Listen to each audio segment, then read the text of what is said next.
부자 아빠 가난한 아빠. 부자들이 들려주는 돈과 투자의 비밀.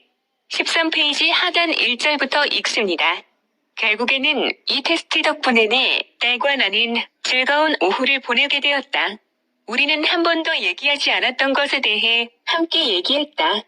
회계사인 나에게는 손익 계산서와 1차 대조표에 관한 게임이 쉬운 것이었다.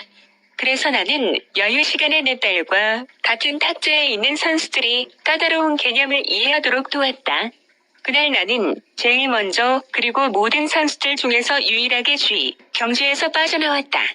나는 50분 만에 나왔지만 게임은 거의 3시간이나 계속되었다. 내 탁자에는 은행가, 사업가, 그리고 컴퓨터 프로그래머가 있었다. 내가 당황한 것은 이들이 회계나 투자에 대해 거의 아무것도 모른다는 점이었다. 그것들이 그들의 삶에서 아주 중요한 것임에도 불구하고 말이다. 나는 그들의 현실 속에서 자신의 재정적인 문제를 어떻게 다루는지 궁금했다. 나는 19살 된 내 딸이 어려움을 겪는 것은 이해할 수 있었다. 하지만 이들은 어른이었고 적어도 내 딸보다 나이가 빼는 많았다. 나는 병주에서 빠져나온 후 2시간 동안 내 딸과 그들이 주사위를 굴리면서 말을 움직이는 것을 지켜보았다. 모두가 많은 것을 배우고 있다는 점은 나를 기쁘게 했지만 어른들이 간단한 회계와 투자의 기본조차 모른다는 사실에는 당혹감을 느꼈다. 그들은 손익계산서와 1차 대조표의 관련성을 제대로 이해하지 못했다. 그들은 자산을 사고 팔면서 각각의 거래가 현금 수입에 영향을 준다는 점을 잊곤 했다. 나는 이렇게 생각했다. 얼마나 많은 사람들이 이것들을 배우지 못했다는 이유만으로 현실 세계에서 경제적인 어려움을 겪고 있을까?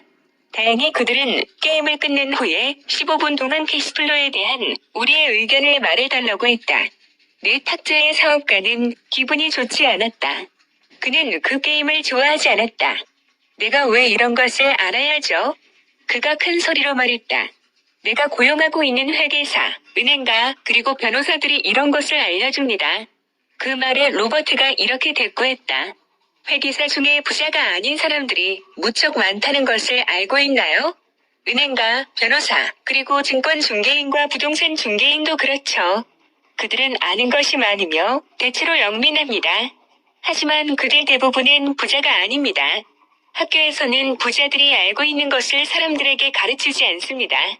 그래서 우리는 그런 사람들로부터 조언을 듣죠.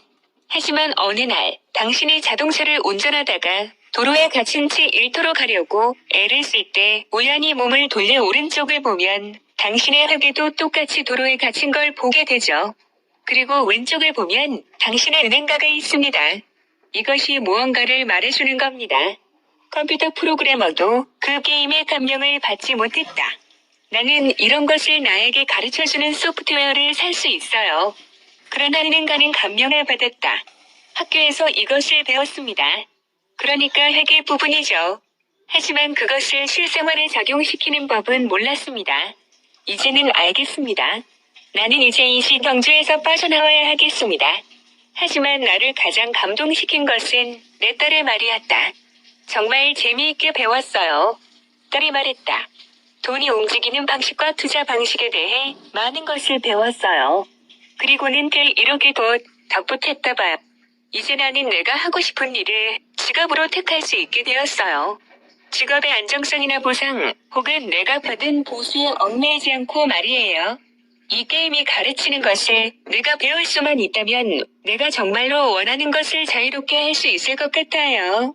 사회에서 원하는 특정한 기술을 억지로 배우는 것이 아니라 말이에요. 이것을 배우면 직업의 안정성이나 사회 보상에 대해서 걱정할 필요가 없을 거예요.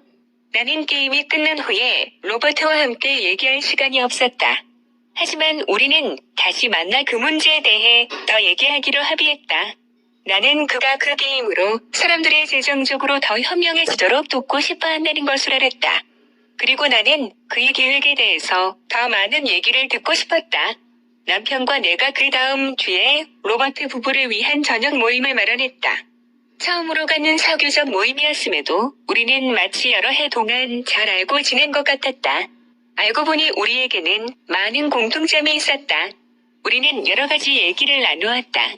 스포츠, 연극, 식당, 그리고 사회 경제적 문제에 이르기까지 또 빠르게 변하는 세상에 대해서도 얘기를 했다.